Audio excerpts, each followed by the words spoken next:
Wrestling fans, are you ready? For the thousands in attendance and the millions watching around the world, let's get ready to rumble!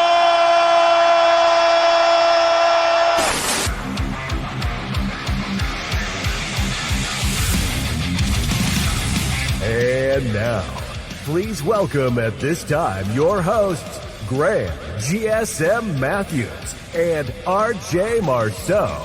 You're listening to the next era of wrestling radio. This is WrestleRant Radio.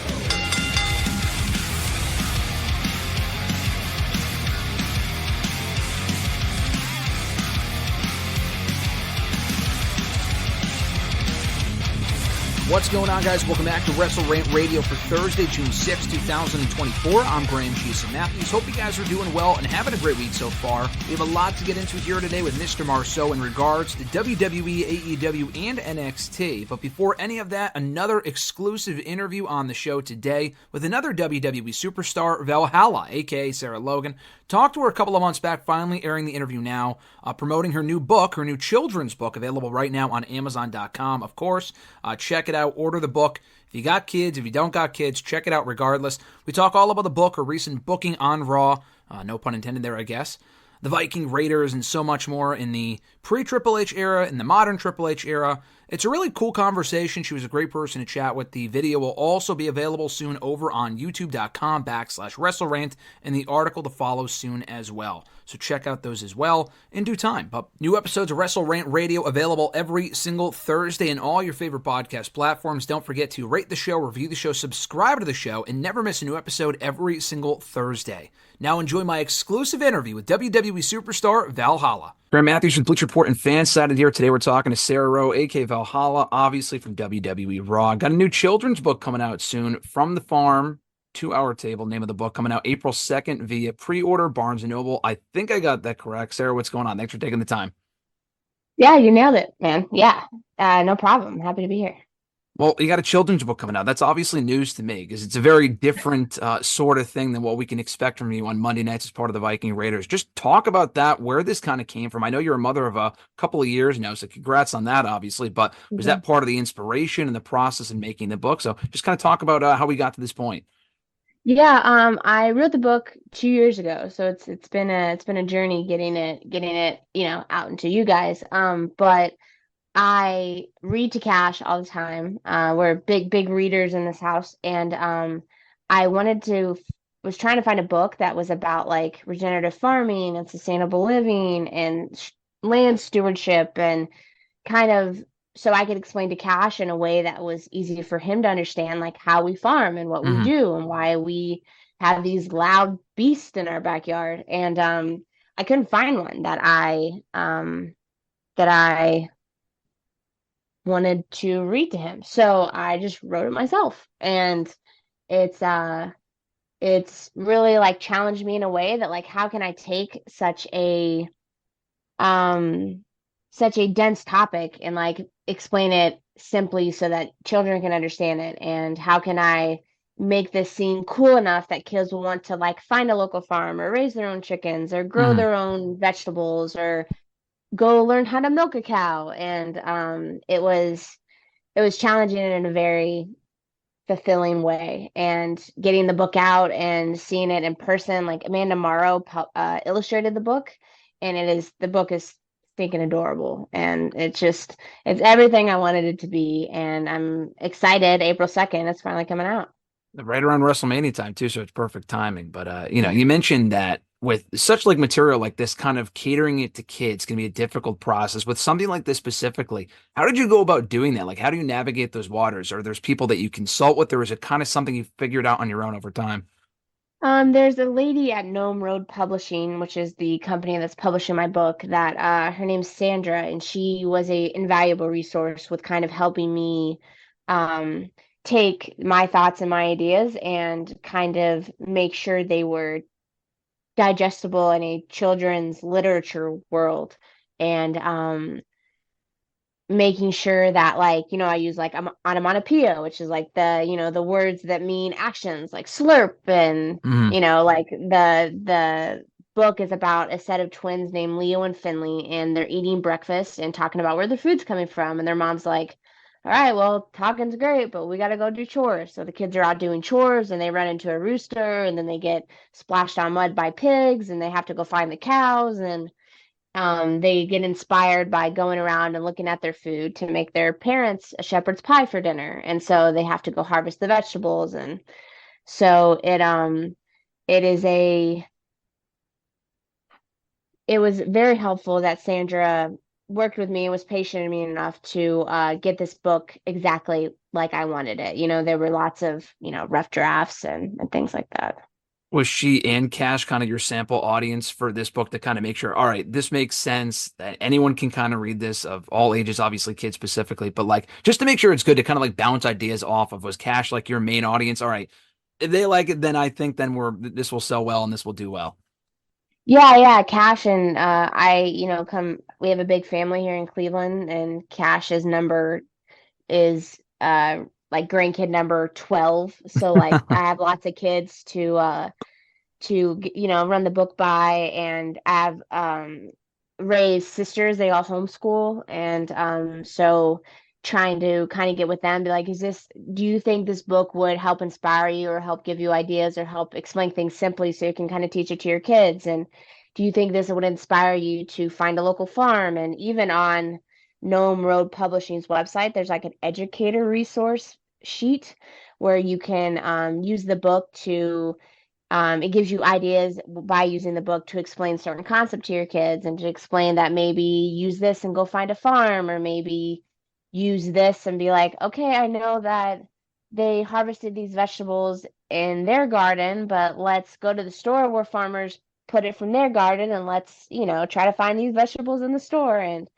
it's I tried to make it, kind of choose your own adventure-esque, at the end of the book. So I'm hoping it helps parents have these conversations with their kids about where your food comes from, because it is a hard conversation to have.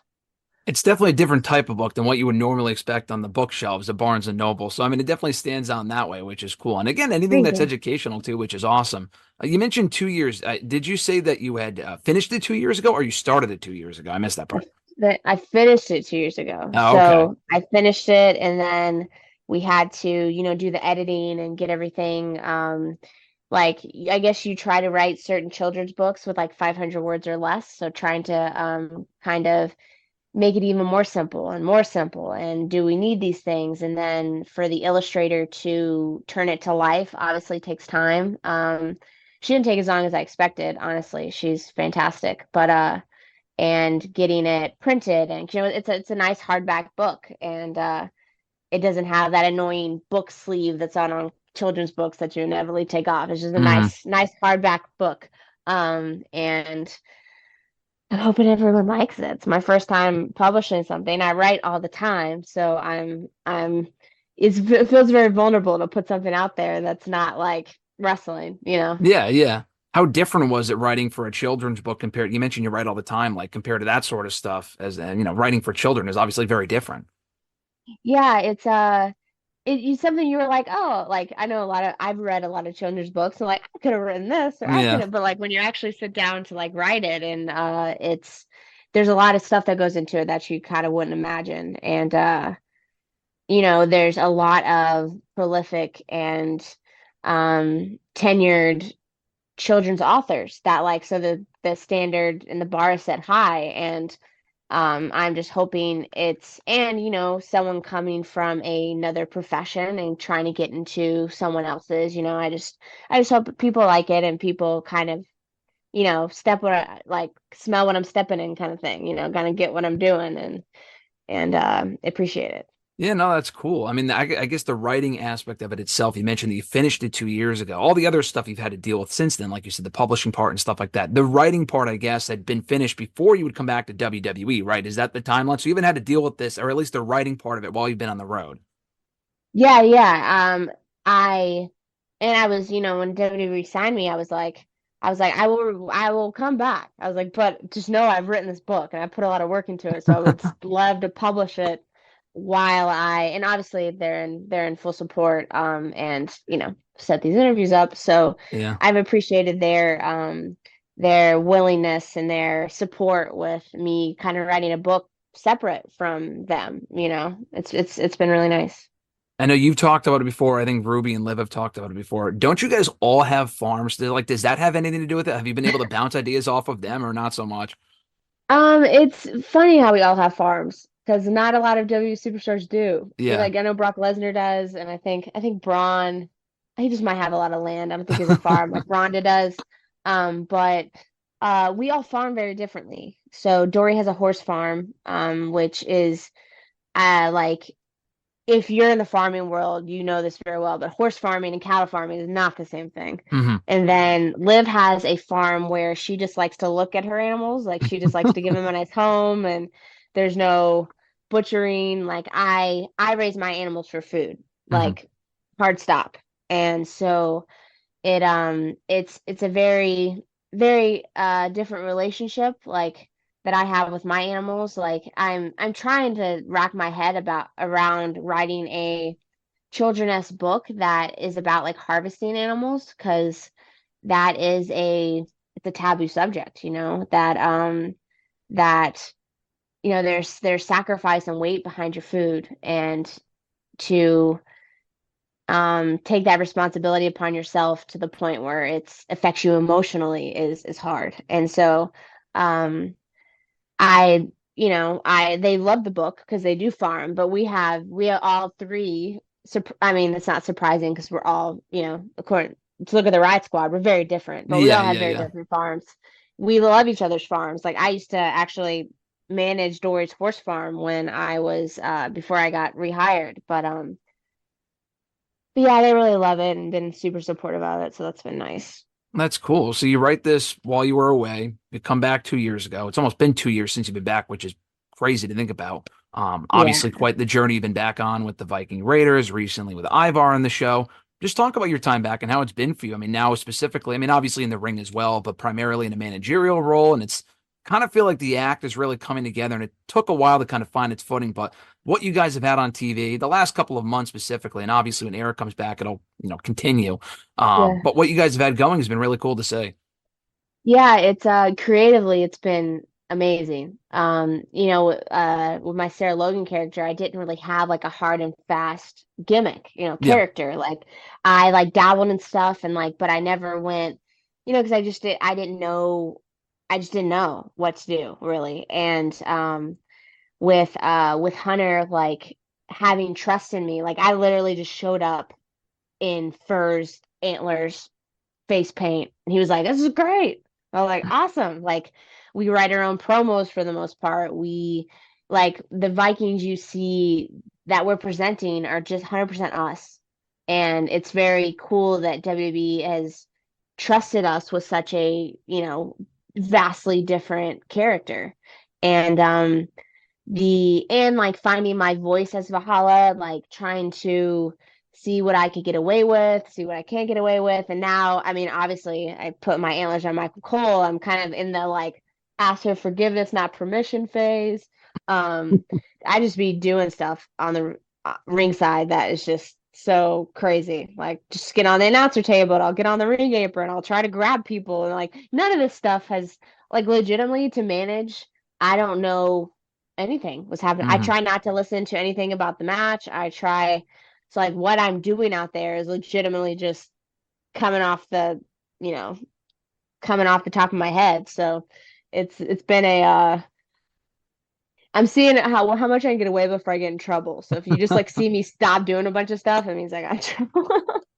That's got to be like, again, I'm not sure 100%, but that's got to be like a direct opposite of what it was even a couple of years ago during the old regime. I mean, you worked during that regime as part of the Riot Squad on your own as well. Has that been the vibe that you've had since you've been back, as far as maybe not you can't get away with everything, obviously, but as far as like what you have been able to get away with, it seems like it's kind of night and day with people being more lax with what you can do on TV.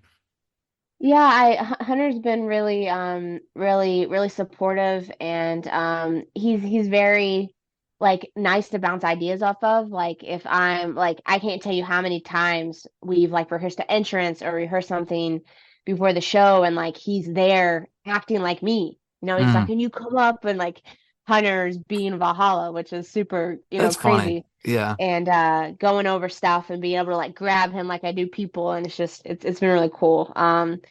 He's just very hands-on, and which gives me confidence because knowing what he wants when he runs the show is very comforting. So I know exactly the product to bring forward.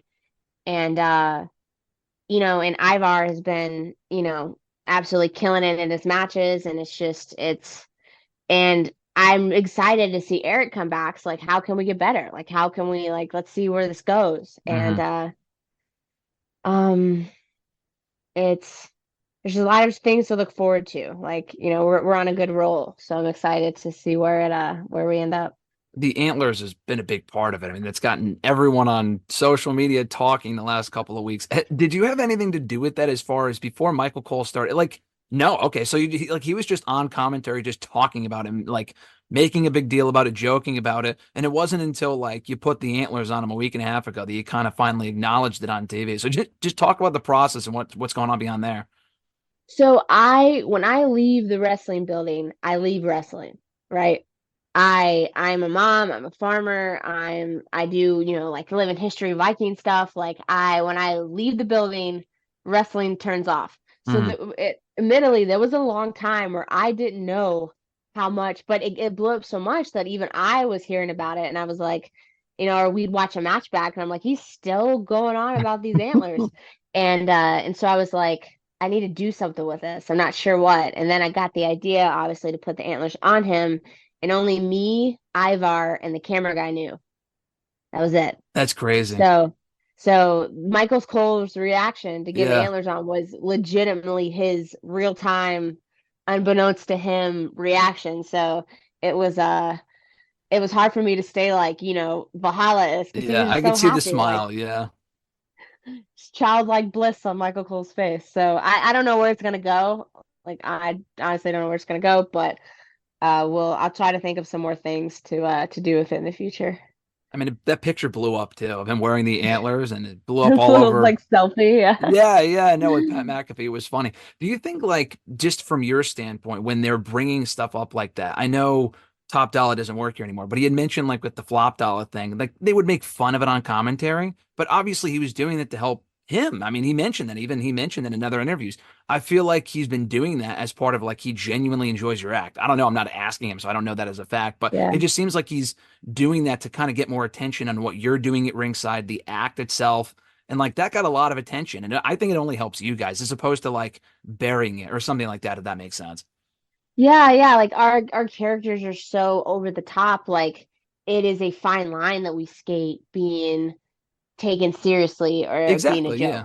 It is a very fine line. It's something that we constantly are like, should we say this? Should we do this? Is this going to be weird? Is it going to be, construed as funny? And sometimes funny's fine, but sometimes we're trying not to do that. So, um, Michael Cole is an asset to have in your corner. Like there's no other, like he's the voice of Raw. He speaks for what the crowd's doing. He says what everyone's thinking. And it's invaluable to have him in your corner. And he's added so much to our stuff, to where he's even like, one of the most over things we've done was illustrated by him. So That's I will awesome. forever be grateful for that. And Yeah. we hope that we stay in his good graces. Please keep As we keep wind, wearing the antlers. yeah, no, exactly. Just a great picture. Like I said, it went viral and people are still sharing, and he's going to continue doing. We don't know where it's going to go. That's the best part. It's all organic. That's the best part. It wasn't Yes. even something that was, done on purpose, which is awesome. But as we wind Those are down the here, we best, obviously yeah. just saw you in the Rumble, about a month or so ago, and the spot with R-Truth, which was great. Any bad blood still permeating from Truth, kind of costing you your opportunity in the match? I mean, the whole thing was just really well done, I thought, even though it was brief. So even though m- he like obviously screwed me in the Rumble, he's so oblivious to the fact that I can't really be mad because there's no one to be mad to. It's Sure. like yelling at a kid when they don't really know what they did. So like, what am I gonna do? Like, I can only be angry by myself for so long. So I'm not saying if I didn't have the opportunity, I wouldn't try to get my comeuppance, but Mm-hmm. it's that truth is is a character, you know. He's his own dude. He lives in his own world. I mean, like the whole Judgment Day stuff, like they couldn't even get him to accept that he wasn't part, and they constantly told him. So with me, with that one little part, like he probably doesn't even remember it. I don't know. That's true. But listen, you've had your fair share of Rumble moments between that. You came back in the Rumble to the company a couple of years ago before coming back, obviously, full-time a little while later. So you've had your fair share of moments in the Rumble, WWE in general. Now you're an author, too, so you could put that feather in your cap, which is pretty cool. But I appreciate the time, Sarah. Obviously, like I said before, everyone could check out the book, From the Farm to Our Table, available April 2nd via pre-order on Barnes & Noble, online, stuff like that, so people can check it out right in time for WrestleMania. Becky's book is coming out. Everyone's writing a book for WrestleMania season, so Yeah. cool to see. So What a time to be alive. Yeah, exactly. If you got a farm, you can check out your book. You got like Becky Lynch, you can check out her book. A lot of books to get during WrestleMania season if you want something to read on your flight to Mania. But Sarah, like I said, I appreciate the time. Thanks so much. All right, thank you. Big thanks to Valhalla for the time, as she mentioned, and as I mentioned, new book available right now over on Amazon, so check that out. Now we throw it to my conversation with the one and only Mr. Marceau to discuss all the latest in the world of wrestling. Mr. Marceau, brother, how you doing? No longer illustrious? What the hell is that? I'm doing good. You got to work back up towards that title. I don't know. All right, sounds good. You got to give it some time. You got to earn the title back. But listen, you still are the one and only. You're basically Ricochet. Is that good or bad? We'll talk about that. His contract's coming due. Him and a few other people, actually. Several contracts expiring. That's actually what I want to get into first here as we kick off the show. That's a perfect segue. Ricochet, Becky Lynch, among others. Becky Lynch, technically, her contract is not expiring. It is already expired. We talked about Becky Lynch last week. There is a slew of other superstars whose contracts are coming due on the sooner side. I think Chad Gable, actually, for example, his contract comes due on Friday.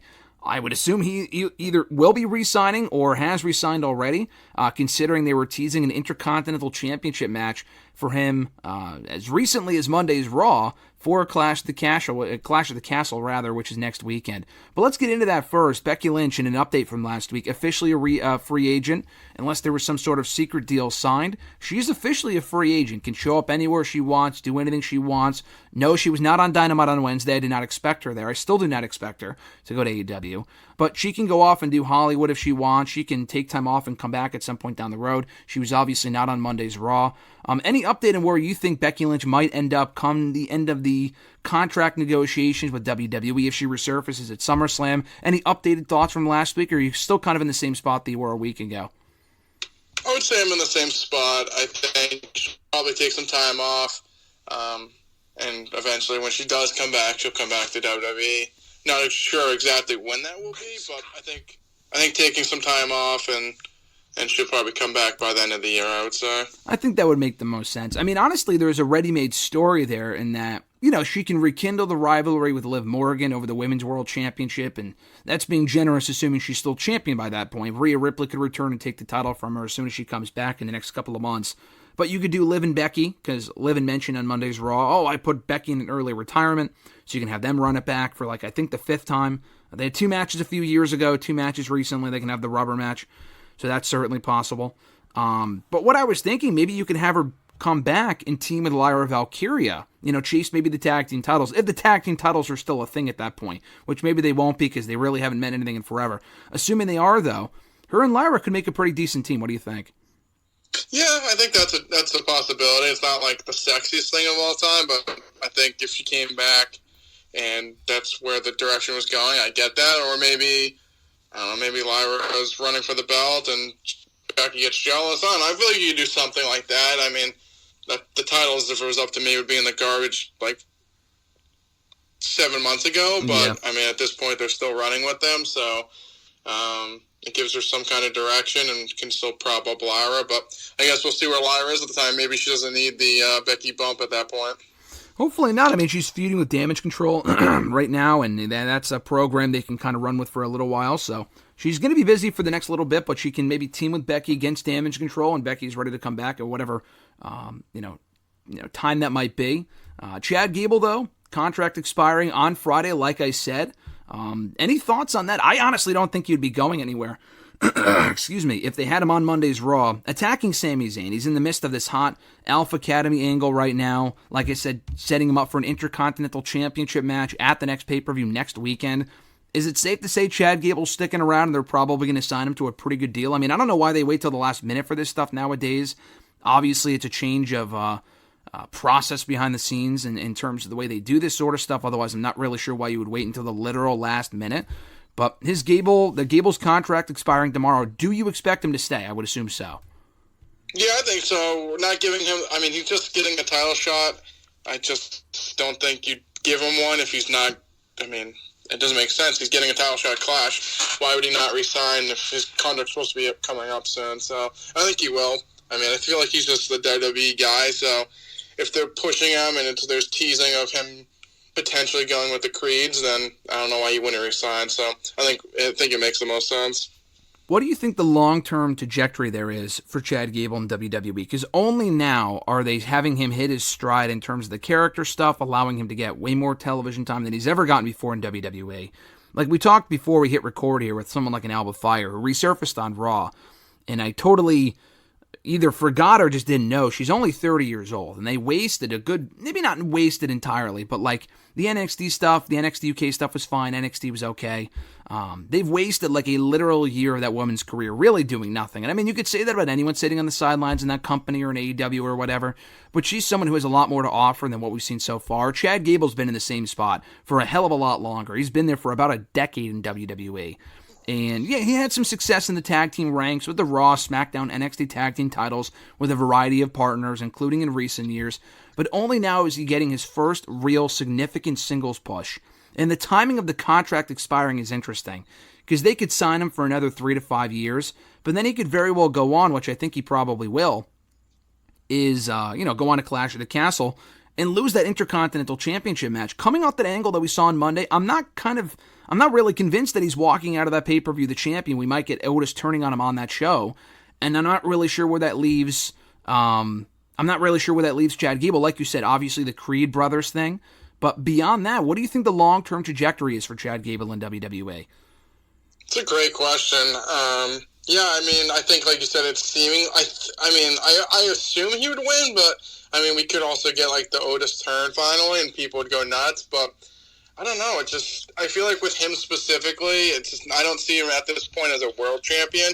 Maybe if he gets like a more serious group around him. But I mean, he's 38 years old. They're finally pushing him, and if he's going to lose again to Sammy, I guess, like you said, maybe he has his own group.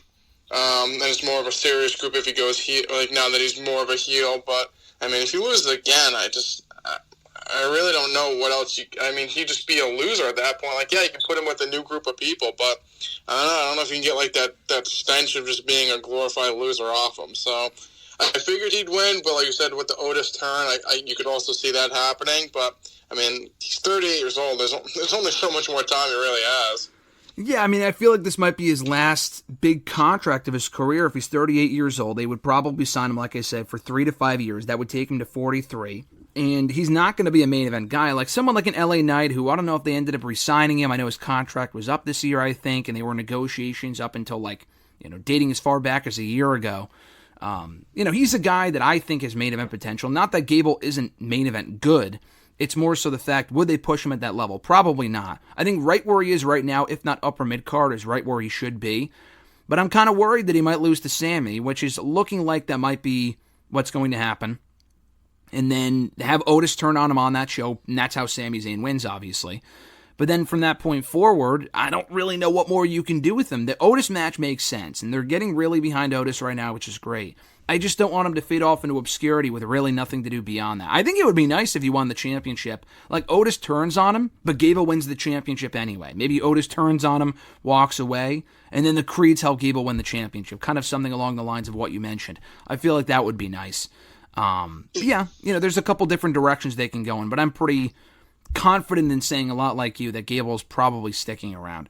Now, Natalya is an interesting name. She was on Monday's Raw. She lost to the in-ring debut, the debuting Kiana James, who made her in-ring debut on Monday night from NXT.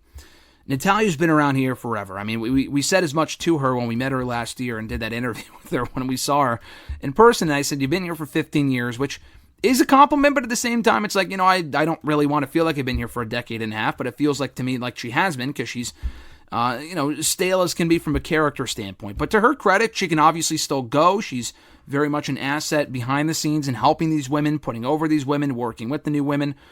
She's been working with Lola Vice lately in NXT. She's on the main roster, doing main event stuff, whatever. On main event, not main event of Monday Night Raw. So she's been around doing a lot of stuff lately. I don't really see the value. Obviously, maybe she can make more money elsewhere, but I would be really surprised if she ended up leaving WWE. I feel like, I don't know if WWE's ready to kind of put her out to pasture, so to speak, and I don't really think they should. I've never been a Natalya fan, but I think it would be unfair if they just re-signed her as a coach. I also just don't see her going to AEW and getting a renewed push over there. She's never going to be the face of the division over there, so why even bother? So you're saying you don't want her to be re-signed as a coach? I think she would. I just feel like, I know her and TJ have their own, I don't know if it's their own school or they're just their own little training area. So, realistically, I don't think she's ever going to get this big run. After she lost to Kiana James, she did the homage to Owen Hart, enough is enough and it's time for a change. And she beat someone on NXT and was like, I'm tired. She said it again. It's like, okay, you beat someone that's developing. You should beat them theoretically. But, I think she's a good asset to have behind the camera, like I said, as a trainer or as an agent. But on screen, I don't see her ever really getting another title shot or run. Not that I particularly want to see one at this point, but I think she's a good enough asset that they should probably focus on getting her behind the camera more than her on camera. Maybe she could be a player-coach type person, where she's still, competing in the ring on occasion when it makes sense. She's constantly on the show. She never really takes time off. God bless her. But, she's always there. She's never really gone. You can't really miss someone if they're not really gone. Not that I would really miss her if she was gone for 6 months, because she's been around forever. But at the same time, they don't really have her take breaks, so she's always on the show doing something, largely losing. So it's kind of hard to care about a majority of her matches, even though she could still, like I said, go in the ring. I think if she could be a player coach in an NXT, I know she's doing the NXT thing now, and that's nice. But if she was entirely in NXT and not on the main roster, I feel like that would be a better use of Natalya at this point in time. Yeah, I think it'd be more establishing new young up-and-coming stars. Mia Yim's also down in NXT as well. Kind of doing that role as well. So, like I said, as a main roster person, I don't have any desire to see her for our singles run, but also, like you said, she's all over the TV, mostly losing, but even if she came back, I don't think people would want to see her back, unfortunately. She's just not, she's been here for so long. Like you said, it's over a decade, and that's being generous. It's even longer than that. She's been here for a long time, and the way it is, the whole Bret Hart daughter niece thing, it's tiresome at this point. I don't think if she went away for a year, people would be clamoring for her to come back. Unfortunately, I just think she should just focus on more being a trainer. Unfortunately, she's certainly established, and like I said, she's not bad. I don't know if she'd be a full-time trainer, just because I don't know if she would want to resign for that. I feel like she still feels like she has a lot to offer, which she does in the ring, but she's never going to get a big push. I don't know if that's what she's looking for. The Owen Hart thing is interesting, but at the same time, though, they've done that with so many people. I feel like that's a Triple H trope, where if you have someone on a losing streak, they say, oh, I'm frustrated, it's time for a change. I've seen that with so many people in the past 6 months to a year. They'll put up videos on social media, WWE does, with these people that lose a lot, and are like, hey, listen, it's time for a change. You're going to see a new side to me. And then we don't, and then they just continue to lose, and nothing really changes. So I feel like that could happen with Natalya, where it doesn't really go anywhere. I know they were teasing the Sonya Deville thing. That could be mildly interesting. Nothing really about Natalya is interesting to me at this point, but I also just don't see her leaving. I think if she stays in WWE and resigns, they need to find a better role for her than just going out there, doing the random match, losing to someone. She's established and she's over with the casuals and stuff. It's not like she has no value whatsoever. She definitely does. I just also don't think at the same time, if she were to leave, it would make much of a difference. So she will probably resign. They just got to find the right role for her on the show. Fightful had reported earlier this week, actually, the former Los Lotharios, Angel Garza and Humberto Carrillo, both of their contracts actually expiring this week. Not this week, Chad Gable's contract expires this week. This year as well, I think in the summer. I know we're already in the summer, but like early August, I think is when their contracts expire. I don't really think they go anywhere. Legado has kind of had their spot on SmackDown for the last little while. They just put them with Santos earlier this year. They would have a lot of interest outside of WWE. Angel Garza had a little bit of a run before coming to WWE and like TNA and companies like that. AAA, I'm sure, would want to have him. Maybe AEW, but they're another pair where I probably don't see them leaving either. Yeah, they're established with like an actual group, so it'd be pretty surprising. At this point, I don't know exactly when their contract's coming up, but it'd be anytime soon. I mean, they just got with Legado around WrestleMania time, so it's only been a few months. So I think they're good. I think they could probably utilize better, but I mean, there's plenty of people you could say that. I think Garza specifically has a ton of potential that they just really haven't tapped in yet. But I think establishing them with Legado would be pretty surprising if they didn't re-sign. Yeah, especially since they just got brought back to the main roster. I know they drafted Dijak to the main roster in the recent draft from NXT to the Raw roster. We haven't seen him on TV yet. He worked one main event match a couple of weeks ago. I feel like they haven't put him on TV yet because they don't know if he's re-signing. He's an interesting one because if you would ask me 3 years ago, first of all, I thought he would have gotten cut by now because he was doing that T-bar shit for a long time. And he's another guy where it just fucking pisses me off that they wasted him for as long as they did in that Retribution garbage and everything else, throwing him out there as T-bar. I know you've never been the biggest Dijak fan, but he's had a lot more to offer than what they've had him doing for the past 5 years. Signing 7 years ago, wasting him for a lot of that time. But, he's finally on the show now. His NXT run was great. And, again, getting called up to the main roster was an overdue development, and I would like to see him get a shot, a bit of a chance to shine on the main roster, but again, it's all depending on the contract. I think 3-4 years ago, like I said, I feel like him and AEW would have been a perfect fit. Nowadays, with how bloated that roster is and so many people come in and just amount to nothing, him staying in WWE, I know I'm saying this for every single individual, but I feel like him staying in WWE and hopefully giving him a shot might be the best bet. I think it's more of a case of he needs to be reassured, hey, if I re-sign, I actually will be used and not just doing jobs on main event or something along those lines, Yeah, I think with him specifically, it's just a tricky kind of situation. It's either I re-sign and I'm probably going to continue to do nothing, or if I get leave and sign somewhere else. I mean, the last 5 years, like you said, with the whole Retribution stuff, I mean, he's basically been a glorified job guy. It's not like he's going to come into like AEW or TNA and be this big force. So I think it's a tough circumstance. I think regardless of where he goes, unless WWE really wants to push him, I just don't really see him above a specific level just the way he's been booked, and I don't think people could just start taking him overly seriously. I know in NXT they kind of rehabbed him a little bit, but, I mean, coming to the main roster, people are going to still see him as what they've seen him as before. So I think if he re-signs, like I said, I hopefully get some kind of reassurance that they're going to start using him correctly, or at least trying to use him and push him, but it's interesting because I think he's been just seen as a job guy for so long, or a low mid-card guy, that it's tough to kind of change the perspective. It's kind of like he's kind of like that Apollo Crews, Cedric Alexander level at this point for me. I think he's a little. I think he could be a little bit higher than that. I think they could use him at like a mid-card level, but the problem is, it's just going to take time to reestablish him as being someone that fans can take seriously. The Apollo Crews and Cedric thing is a good example, but with someone like Dijak, he's technically starting from scratch. Now that he's Dijak again, he's not doing the T-bar shit. Do they want to devote the time to get him over? Does he want to devote the time to try to get over? Or does he just go somewhere else and have immediate success because he's really good? Like, he could go to a TNA and probably be one of their top guys. AEW, I kind of lost faith that if he were to go there, he would probably be utilized. Keith Lee isn't even on the show. I mean, obviously Keith Lee and Dijak is a money match right there. Exactly. And even if, I mean, obviously he's having health issues and he's been off the show for 6 months, but if he wasn't having health issues and maybe he's cleared, we have no idea what's going on over there.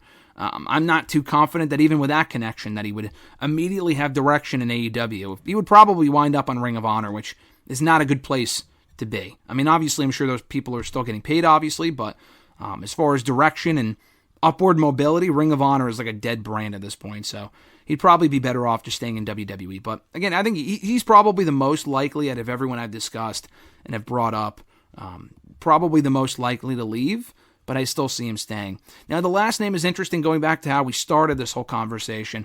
Ricochet. His contract is also up, coming up extremely soon, I think, signing a 5-year deal when he joined the main roster in early 2019. Obviously, you look at him, he's a guy that I think would excel in AEW at a certain time and place.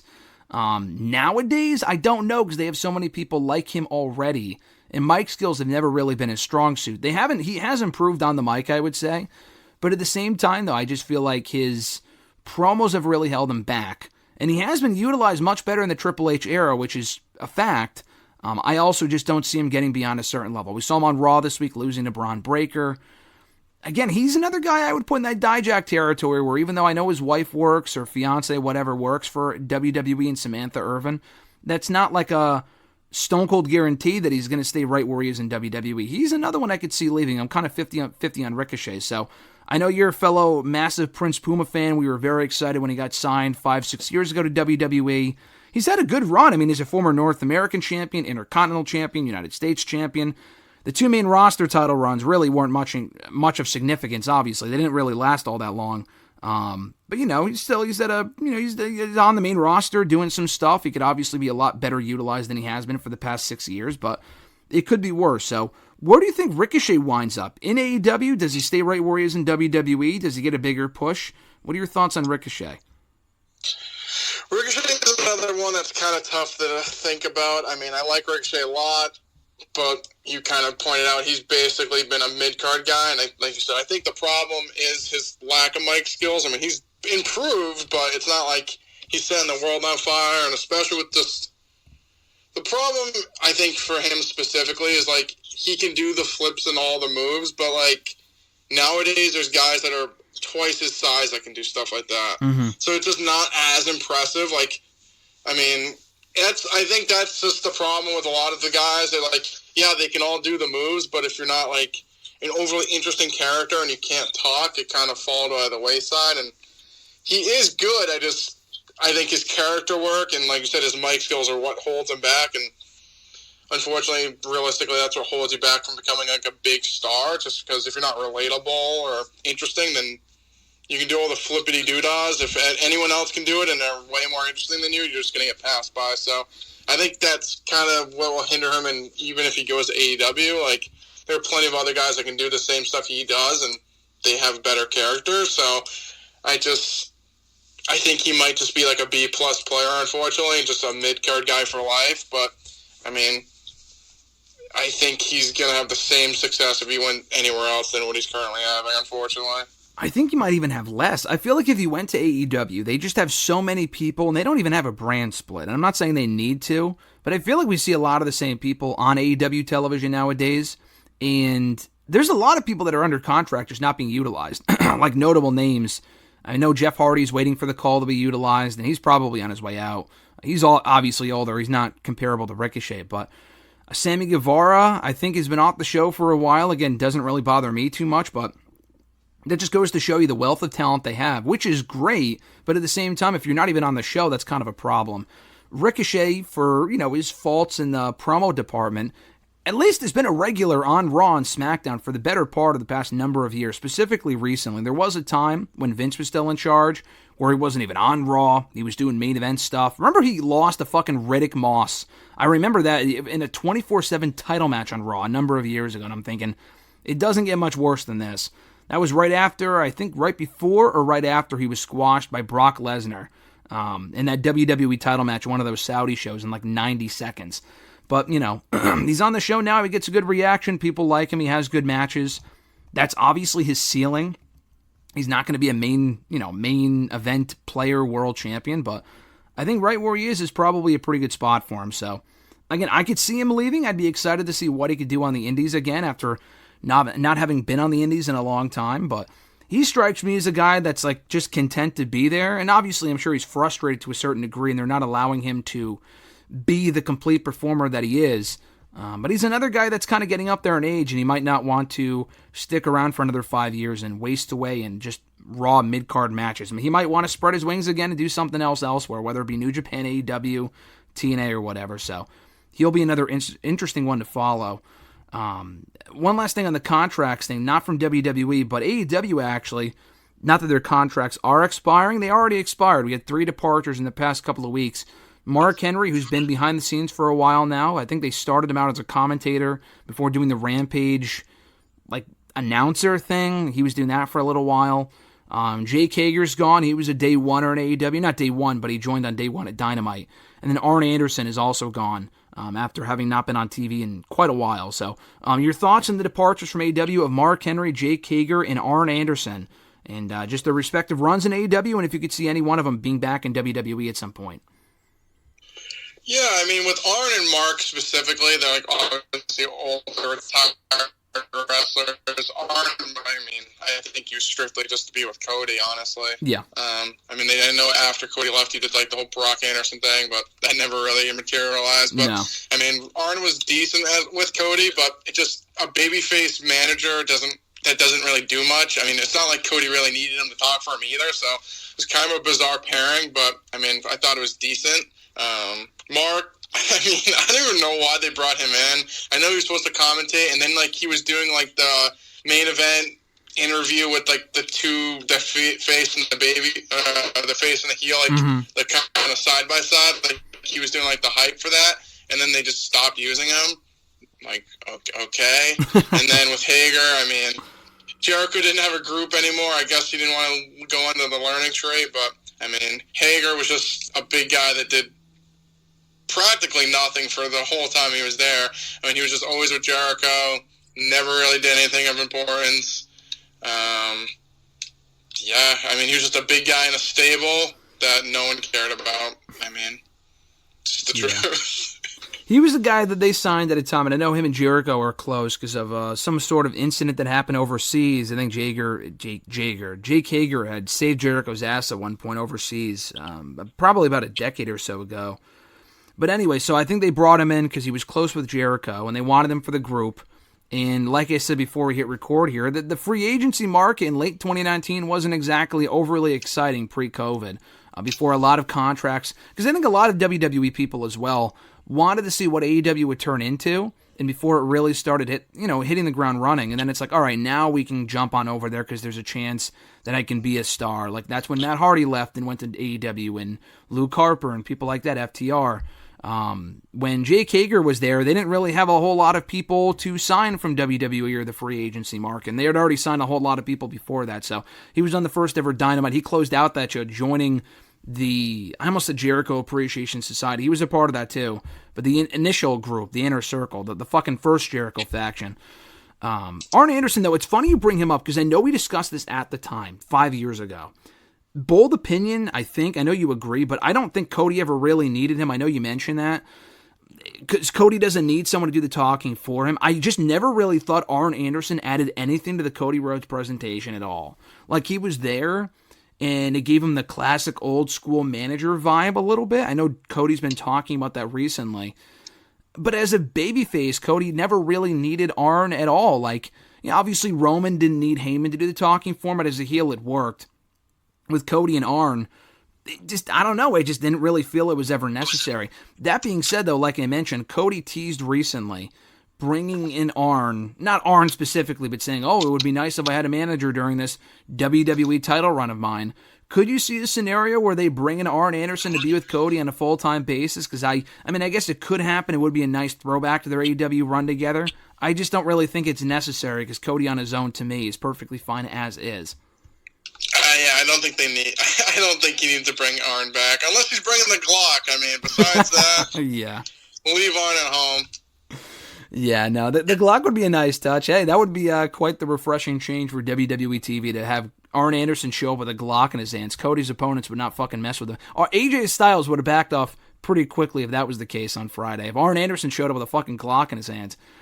Speaking of which, though, AJ Styles attacking Cody Rhodes on SmackDown last week, kind of rekindling that rivalry from Backlash. likely setting up a rematch for the Clash of the Castle pay-per-view, maybe even saving it for Money in the Bank, but probably doing it at Clash. We'll find out on Friday. Your thoughts on the feud kind of being revisited? Because I'm in full favor of it after their match was so great back at Backlash. I mean, honestly, I think I'm more excited about the homage to Mark Henry like 10 years ago. Yeah, that was well done too. Yeah. Oh, well done. I mean, I didn't think he was going to retire. At least the Mark Henry one, you kind of thought like, oh, yeah, he's going to retire. I mean, AJ, I don't think you really thought that, but I like the touch. I like the homage. Keeps Cody busy. I think AJ's good. Like, their last match was good. I think keeping it going makes sense because it doesn't really seem like there's a real direction for Cody right now. But, I mean, I think him and AJ, I like it. Could you see a scenario where Cody loses the championship briefly to AJ? Because I'd be totally down for that. I'm not saying it's going to happen or that I think it will happen. I'm just saying I think it would be a cool idea to kind of freshen things up. Only briefly. You can give the belt back to Cody the subsequent show just to switch things up a little bit. You know, keep people on their toes because they automatically assume Cody will retain. Maybe set up a third match at Money in the Bank or at SummerSlam, a stipulation match. Or do you think Cody just runs through AJ again and then it's on to the next challenger, the subsequent pay-per-view? I think he mows right through AJ, unfortunately. Do you think we get a third match of Money? I mean, they could do 3 matches and have Cody win every single time. I just don't know where that leaves AJ Styles at that point. He already teased retiring, so I don't think we're getting that either. Yeah, I would just have him beat him at the next show that they face off, and then we move on. Like, you don't need to just kill the guy. I mean, losing already was bad enough, and then losing 2 more times would just be like, it's too much. It's like overkill at that point. I mean, they could do. I'm not normally one to advocate for this sort of thing, but they could do some sort of a non-finish at the next show to set up a third match at Money in the Bank or SummerSlam or whatever. Like maybe it ends in a DQ. I know it sounds dumb, but like Cody getting himself disqualified because he's pissed at AJ, whatever the case might be. And that's how we get to a third match. I think Cody beating AJ again, and then for a third time would just be silly, because like, why would he earn another opportunity in that case? But I think a non-finish could work, especially if it's not main event and Clash, because we're definitely getting Drew and Damian to close out that show. Yeah, I mean, I'm fine with the DQ, but like if AJ like actually just straight up loses, no thank you. No, I agree. Speaking of Money in the Bank, it's not coming up. It is coming up quickly, but it's not the next show. We have Clash next week, and we'll talk more about that on next week's show. On Monday's Raw, we had Lyra Valkyria and Jey Uso, 2 of your favorites, so I know you were excited, kind of announcing their intentions to win the Money in the Bank ladder matches this year. I posed this question on Twitter, and we'll get more into it as the weeks progress and we find out what the qualifiers will look like and whatnot. Who are your early picks to win Money in the Bank this year? Because I feel like there's no one obvious name, which I guess is a positive thing. I just feel like if there was 1 year to not do the pay-per-view, which they're not, obviously they're already doing it, they've already announced it, whatever. But I feel like if there was any 1 year to not do it, because there's no one person that makes sense to win the briefcase, this would be it. Because I know Tiffany's a shoo-in for the women's. I feel like she's, head and shoulders above everyone else in terms of being the likely contender to win the women's Money in the Bank briefcase. For the men, though, there's a few different people. Like, I've seen people pitch Dom. Braun Breaker's a possibility. Jay, like I said, threw his name into the hat. LA Knight, I've mentioned before. I don't know if Knight would win the United States Championship and the Money in the Bank briefcase.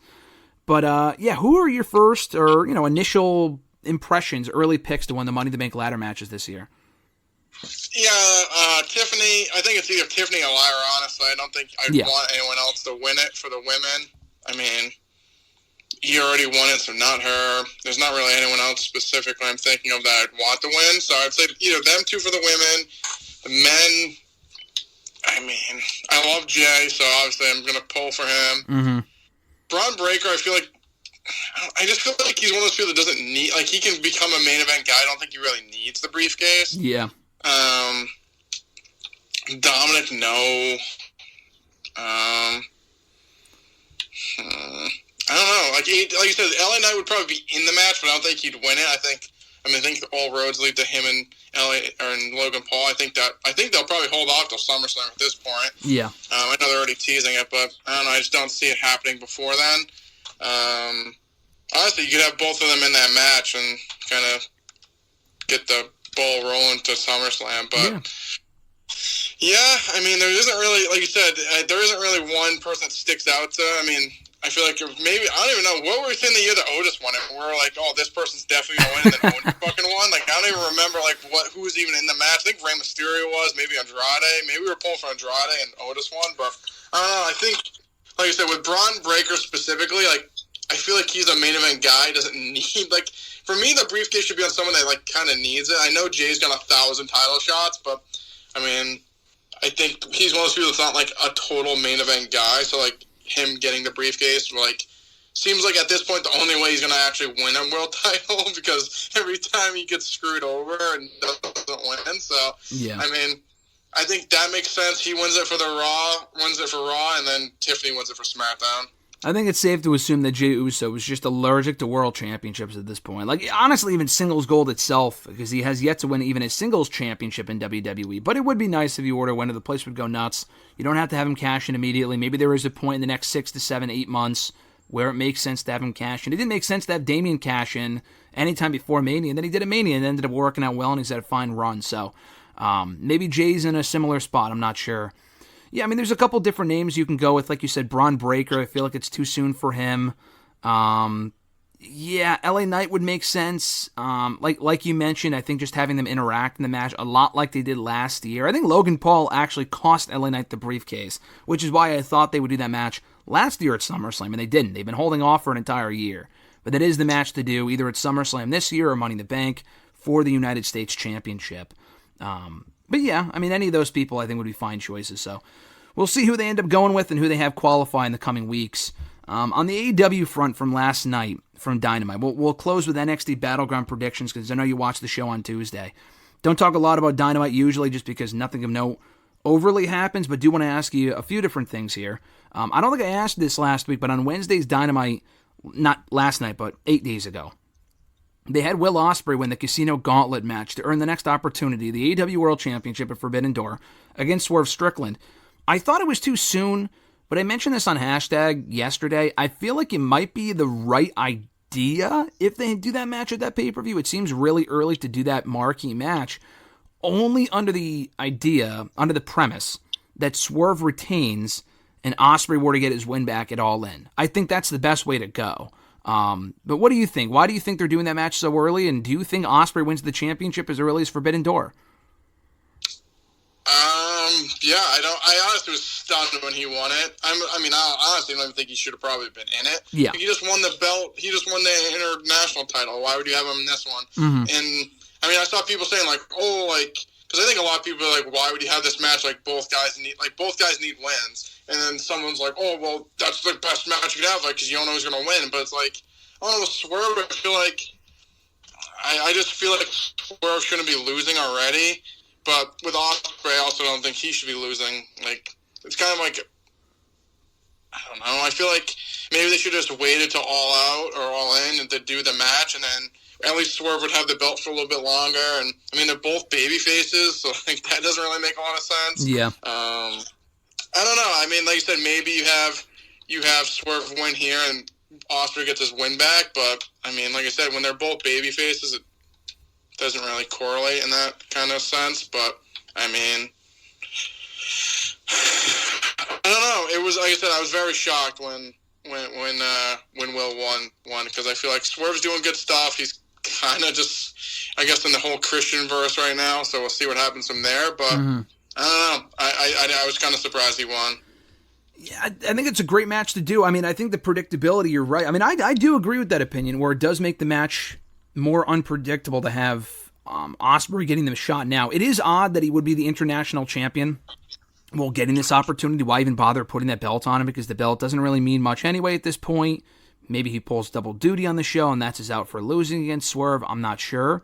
But yeah, I know I've enjoyed the Swerve run so far, and I think it's a nice and notable name for Swerve to be, because I feel like if Swerve were to face someone from New Japan or a lower level, when I say lower level, I think Christian's great, but there was no chance he was winning the belt at Double or Nothing, I feel like people would make the case, oh, he's just facing filler challengers until he gets to Ospreay. At least he can beat Ospreay. Ospreay can obviously absorb the loss, and they can run it back at All In. That being said, though, they did announce a Double or Nothing. The winners of the Owen Hart Cups are getting world title opportunities, the men and the women, at All In. Bryan Danielson said last night on Dynamite he intends to enter the Owen Hart Cup and win the whole thing, go on to challenge for the championship at All In, which he was not a part of last year, and win the title on that show. I am still convinced that we're probably getting Bryan Danielson and Nigel McGuinness on that show. They teased it last year. Danielson couldn't go for the show. They didn't do it. They've been having Nigel heel on Danielson ever since. I feel like that's the match to do on that show. But does it kind of make you wonder if they might actually not be doing Ospreay and Swerve at All In instead? Yeah, I mean, maybe this leads to MJF versus Ospreay at All In, but because then maybe MJF wins the men's, women's, Owens Cup. He could, yeah, he very well could, yeah. I mean, that's the biggest match they can make. Like I said, but the problem, I mean, I guess MJF is starting to go heel, but now he's going in a program of Rouge, who's a heel. But regardless, I mean, I guess it changes. I mean, I guess I just need to know the rules. It changes every week depending on the crowd. I mean, I need to learn, but I didn't think with Swerve, you said, I think you kind of touched on, like, he is over, and, like, I mean, we like him. I love Swerve a lot, but I think in the grand scheme of things, he just isn't a big star. So, like, even if you did him versus someone in New Japan, it's not, like, a sexy match. He's just not, like, a well-established name yet. So maybe that's why they're doing him and Ospreay. Like I said, maybe Ospreay beats him and then faces MJF at All Out or All In. But, I mean, I like Swerve a lot, but maybe that's why they're doing him versus Will, because for him versus any other kind of random person from New Japan just wouldn't be, like, overly sexy for that show. I don't know. I mean, I like Swerve a lot, but I kind of get it in that aspect. I think the show needed a match like this. I think it would have been fun for All In if they saved their first encounter for that show, but I think Forbidden Door needs it. I think the last two Forbidden Door shows were great, but I really don't care about seeing any New Japan versus AEW matches at this upcoming event. We get them all the time anyway. New Japan's not exactly hot at the moment. CMLL's involvement, I really don't give a shit. Like, they did a CMLL match on Dynamite last night. It was fine. I don't give a fuck personally. They have Stardom women on the show. That's cool. The Mina Shirakawa thing, regardless of what you think about it, at least they've been telling that story on the show for the last couple of months with her, Mariah May, and Tony, so at least that makes sense. And the Stardom women are really, really good. But like the New Japan stuff, I don't really care about at this point. They needed a big match for that show. If you just do Swerve versus like Tanahashi or friggin', I don't even know who's in New Japan at this point. But like if you were to do a match like that, I just don't really think it's sexy enough. I don't know what the rest of the card's going to look like. I know they already announced the Mercedes match. That should be a good match. I don't really know who her opponent is, aside from what they told us about her on the show last night and the week before. But at least the main event on paper stands out, so I will give them credit for that. You mentioned MJF. He put both those men on notice in his return promo last night. He already cut a promo when he came back at Double or Nothing. But as far as Dynamite promo since returning to Double or Nothing, he put Ospreay on notice. He put Swerve on notice, among other people. I know he's facing Roosh at some point, either next week or sometime soon. When do you think, or I'm sorry, not when, what do you think is next for MJF? Is it chasing the World Championship? Is it going after the Elite and getting involved in that whole thing? I know the Adam Cole thing makes sense, but he's going to be out for a little while. You would think the Undisputed Kingdom would be so upset at their leader getting attacked at the pay-per-view, they would go after MJF on Wednesday. Apparently, they don't give a fuck about Adam Cole because they were nowhere to be seen in that segment. Wardlow doesn't give a shit. Roderick Strong doesn't give a shit. I don't know. That whole thing is just funny to me. But what do you think is next for MJF and AEW? Like I said, I think he'll do their whole Roosh thing, go in the Owen Hart tournament, and then face Ospreay at All In at this point. I mean, he said he's not dealing with any bullshit, so I don't think he's going to be hanging out with the Elite, so. I would hope not, but at some point I do think he needs to get involved in that because he is Mr. AEW. He literally said no more bullshit. He's a fucking liar if he deals with that crap. He's a heel anyways. That's the thing. Is he? I would say he is. He said he's done with the whole bullshit kangaroo. I mean, I would say that. I mean, he comes off as a heel to me. Yeah, I don't know. But like I said, it depends on the audience. They cheer him, he's a babyface. Yeah. He's a heel. That's the logic. That really is the AEW logic. If he gets cheered, he's a babyface. If he gets booed, he's a heel. That's the AEW logic for you. Because I don't know what Tony Storm is from week to week. I have no idea. Depends on the crowd. I guess that's what I've been told. I like Tony a lot, but I like a lot of these people a lot. But the crowd reactions are just confusing to me. One last thing on AEW. Here's one person that definitely does get booed, but not for the right reasons. I don't know if you caught it last night, these parts of Dynamite. Jericho was in, I think, 3 or 4 different segments on the show. granted, they were not in-ring segments, and they probably amounted to less time than he was in the ring last week for that TV time bullshit, but they did multiple segments with him on the show last night, where he was with, I must have Jake Hager, he was with Big Bill, he was with Bounty Hunter, Brian Keith, doing that whole nonsense, and they were insulting the cameraman, saying, oh, thanks, guys, and again, I know he's doing it on purpose, it's supposed to be bad on purpose, but it is so fucking bad, it just makes for absolutely terrible television. Like, this is not like the type of heat where, like, oh, like, I'm gonna boo this guy. No, like, this is like change the channel worthy stuff. Did you catch what I'm talking about, and your thoughts on just the new Jericho shtick in general? I saw the video of the thanks guys, and I fucking laughed my ass off. Like, this is so bad. Like, I get what it's supposed to do, but it's just stupid. It's terrible. It's bad, He's yeah. all over the show, and he needs to go away. So, like he had said on Rampage last week, he's done doing Rampage commentary because I'm going to be on Dynamite every week. I'm going to be in 3 or 4 segments in the show because that's what people want to see. Obviously, playing into the whole Jericho Vortex thing, he's mentioned that many times, and he's interacted with people talking about that. He called Big Bill is the Oak or something like that, the Oak Tree or whatever the fuck he is. And then Brian Keith, they're calling him the Bad Apple. I mean, that's what they're going with now. It's really, really dumb. I think he's trying to do the classic Jericho thing where if he embraces it, then it's like genius, which might have worked 10 years ago. But in 2024, what people really want to see, if he really wants to give people what they want to see and lean into it, you just go off the show. But he's still there. The guy just never takes time off from this company. Like, he has been there consistently, aside from maybe a 2-month stretch a few years ago. He has been there for 5 fucking years. And not doing the same thing. Like, he switched it up a couple different times. But it's essentially the same thing with the groups and all this other nonsense. So I don't really know what the solution is here. Maybe they want to build up the heat with Jericho so where someone would want to see him get beat up. But I'm not really getting that sense that that's coming anytime soon. It's just really fucking awful television. Like, that was the stuff that I saw last night may not have lasted long, but it is damaging to the product more than anything else, I think. Yeah, like you said, leaning into it, and it's just terrible. It's not even funny or good. It makes me want to not watch. No, seriously. It's at a point where it's not just like, oh, it's so bad that it's good, or like I said, it's going to lead to a babyface giving him his comeuppance. It's just terrible television. As we wind down here, NXT Battleground predictions for Sunday. No, you caught NXT show on Tuesday. It was a much better show this past week and last week than it has been in quite some time. I'm not going to sit here and say NXT's firing on all cylinders right now, but they got a couple good things going on going into the show on Sunday, including some new faces, a new champion being crowned, multiple championships being defended, no Heritage Cup bullshit. This looks like a pretty fun show, and the fact that it's going to be the UFC Apex Arena makes me intrigued as far as what it's going to look like in that whole thing. We'll start from the bottom here and work our way up. NXT Tag Team titles on the line. Nathan Frazier and Axiom defending against the OC's Luke Gallows and Carl Anderson. Who do you think goes over here between the two teams? This is an interesting one. I feel like maybe, I don't know, I have a feeling like Gallows and Anderson will win. I mean, they're not doing anything on the main roster. They're back down to NXT. I mean, they beat up Axiom and Nathan Frazier recently, so like they're beat up. I'm gonna say the OC. All right, OC new NXT Tag Team Champions to go along with the new AJ Styles push, him chasing the WWE Tag titles, the WWE Championship as well.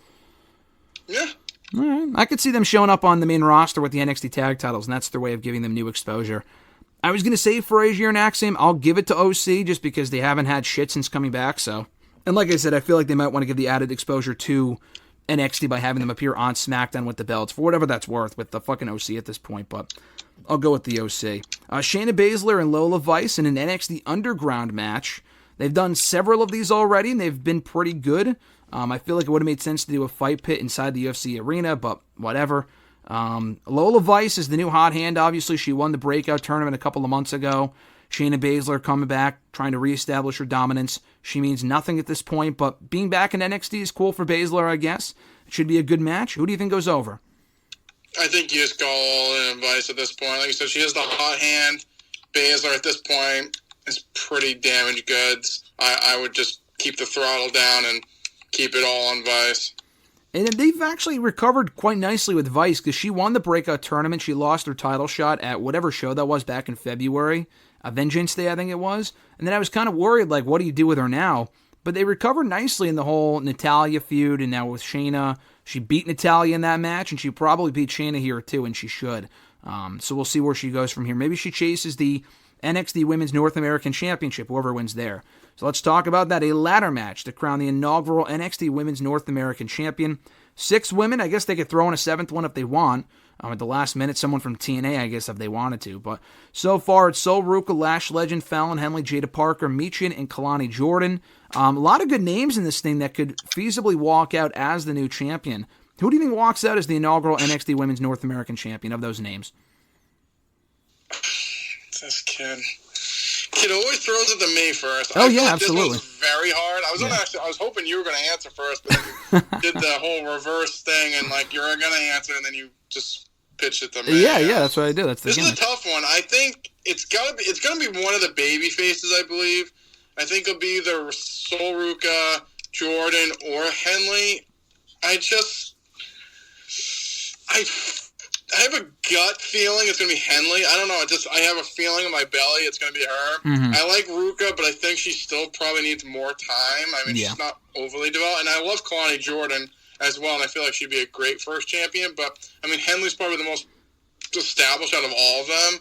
I'm going with her. I think it's, regardless, to be one of the baby faces, but I'm going to go with Henley. I think Henley is a great pick. That's who I was thinking, too. I didn't give it away because I wanted to see what you wanted to say or were going to say. But no, I agree. I think Henley would be a great first pick. She's the most established of the 6, aside from Michin, obviously. I don't think Michin needs the belt. Jada Parker's been impressive. Lash Legend is Lash Legend at this point. She's improved, but I don't think she should win the belt. Sol Ruca is also coming along really nicely. She won the match for her team on Tuesday, which kind of is an indicator she's not winning on the pay-per-view on Sunday. But I feel like she'd be a good pick. Kalani Jordan I like as well. Fallon Henley, there's a lot of different directions you can go in. She was feuding with Thea Hale. She's been feuding with Kalani Jordan. Ready-made feuds right there for the championship. I know you already have a heel champion in Roxanne Perez, but whatever. I would give it to Fallon Henley as well. But I could see them giving it to like a Ruca or a Jordan to have that feel-good moment for the first champion. NXT North American Championship triple threat match. Joe Coffey's returning in this match against Wesley and the current champion Obafemi. We just got a triple threat for the belt at the last show, Stand and Deliver, with Josh Briggs and Dijak, which was great. This could be equally entertaining. They did a triple threat for the championship at last year's Battleground when we were there, also including Wesley. That was Wesley, Joe Gacy, and Tyler Bate, and that was a great match. This should be good as well. Who do you see going out or walking out the NXT North American champion between Femi, Lee, and Coffey? I just can't catch a break over it, people. You can't? No, of course not. I feel like this is another hard one. I feel like Femi's been good as champion. I mean, Gallus is all over the show, and I feel like Coffey could probably use the belt the most just because, I mean, they're trying to reestablish them. If they just keep losing, they're just a bunch of losers that no one cares about. Wesley, I feel like, could just be in it just for the pin. I'm going to say Coffey. I'm going to go on a limb and say Coffey wins here. He pins Wesley. Like I said, I feel like Gallus is all over the show, and going to take them seriously. They need to win something. So I'm going to go Coffey wins there. I'm going to go Obafemi. I think Obafemi retains. I think Gallus is probably main roster bound in the near future, and this is just a quick return run to throw people off that they're going to be main roster bound soon. I think he might be just in the match to take the pin. I think they're building to Femi and Lee one-on-one at some point, which is why Coffey's in there. I'm going to say Femi retains, but if Coffey wins, he's never really won anything ever. I know Gallus were the tag team champions 1 point. He was not. But yeah, you can give him the belt. I would be fine with that. Lee, I don't think he needs the belt. He's probably main roster bound at some point too. I'm going to go with Femi. NXT Women's Championship. TNA Knockouts World Champion Jordynne Grace coming on in to face Roxanne Perez. Should be a great match. Obviously, the first match is part of this WWE NXT TNA working relationship, and hopefully there's more matches to come between the two promotions, in both promotions. I think Roxanne Perez is the obvious pick. They could swerve people by having Jordynne Grace win. Now, they could have Roxanne Perez show up in TNA and beat her for the belt back soon, do a whole switcheroo. I would actually be more excited by that. I know Julia's coming in soon. They might want to keep the belt on Roxanne until then. That doesn't really matter, though. I think they can have Jordynne win here, lose it back to Roxanne before then, and then lose it to Julia, which, again, I know it sounds like a big game of hot potato. I get it. I would understand if people aren't in favor of that, but it would be a nice way of switching things up and doing something that people are not expecting. But I'm going to go Roxanne Perez. I'll give you my prediction first here. I think Roxanne Perez retains the NXT Women's Championship. What about you? I think Roxanne's going to win as well. I just thought they could do it, but I'm sticking with Roxanne. Yeah. Yeah, I think Roxanne wins here. I just think she wins here. Like I said, keep it on her. Maybe they have her face Jordynne on a TNA show just because she said she beat her once. She can beat her for her belt, and like you said, then we get her and Julia. So I like what they're doing, but I would keep the belt on Perez for a little bit longer. TNA's next live special is next Friday against all odds. I think in Vegas, maybe. I forget where it is. But they're doing another live special next Friday, and it's an open challenge for the TNA Women's Knockouts title. So they could have Roxanne Perez, to your credit, accept that, and then lose to Jordynne Grace on that show to kind of get her win back, so it's a bit even. I don't think WWE really cares about being even with TNA, because TNA is below them, and TNA just appreciates the exposure. But, I think that would be cool. And if it's not her, they teased a couple different people that Jordynne could face in that backstage segment on the show this week, including Tatum Paxley. Tatum Paxley could be the next #1 contender for the Knockouts title, because I think that'd be pretty cool. Yeah, I mean, she's kind of had, like, the whole, like, love is the gold thing. When she did the same thing with Lyra. I mean, she kind of alluded to there and the whole backstage with Jordynne. So, yeah, I think that'd be, like you said, I think that'd be interesting. Yeah, I think that'd be interesting. And then the main event, Trick Williams defending the NXT Championship in a match made official on Tuesday against All Ego Ethan Page, newcomer to NXT. This is his debut match on the brand. It was either Ethan Page or Noam Dar. That's what they were setting up for originally. Thank God they moved in a different direction. They built this extremely quickly, but I'm far more interested in this than they would have been Trick Williams and Noam Dar. So I'm looking forward to the matchup. Ethan Page's first match in the brand. Does he lose, or does he walk out the champion in his first match in the brand? I'm not going to answer it. I'm going to throw it to you first. Who do you think walks out here, the NXT champion? This is a tough one. I feel like Page should win, but I don't think he's gonna. I'm going to go with Trick. I think Trick just won the belt. I think Page could probably use the belt. Like I said, he's new. Him coming and just losing instantly just doesn't really sit well with me if you're going to actually use him correctly. But like you said, I think as a whole, he's a better name overall than Noam Dar, so I like that they kind of pivot in that direction, but I think the belt stays with Trick. I hope they do use him correctly because, I guess you could go to the main roster at some point soon. Ethan Page would be main roster ready. But at the same time, though, they've brought in a few people from AEW in the last couple of months to NXT. I know Lexis King wasn't really ready for anything major anyway, but he really hasn't done a whole lot. I like Lexis King, and he's not great anyway, but I thought he had enough potential, and he's really just been a punching bag. He's been consistent on the show, I will say that, but he's lost a lot of his matches, some of which were questionable. And then you also have Sean Spears, who, again, is not coming in to become NXT champion. But again, he's come in and lost a lot of matches and really hasn't done shit either. So I really hope he doesn't follow that same formula. He's already in a better spot than either of them, because he's involved in an NXT championship match in his first match on the show. But I hope he's not just a player coach or utility player. I think he has a much higher ceiling than both guys, and I think he can go in there and have a really good match with Trick, and it's a win-win for Trick too, because not only can he work with someone established, but he can improve in the process, because I think Trick should be working with people that are experienced, like Carmelo, like Ilya, and now Ethan Page. I don't know who's next for him if he retains here, but I think this is a win for Trick as well. That's coming up on Sunday. We'll give our thoughts on NXT Battleground next week here on the show, as well as do predictions for the Clash at the Castle pay-per-view coming up next Saturday. New episodes every single Thursday on all the usual podcast platforms. Mr. Marceau, brother, enjoy the rest of the week. I'll catch you next Thursday, brother. See you later, man. Adios. Join Graham, GSM Matthews, and RJ Marceau every Thursday as they run down their weekly wrestling rants, offer expert analysis, host exclusive interviews, and more. Subscribe today on all your favorite podcast platforms and never miss an episode of WrestleRant Radio.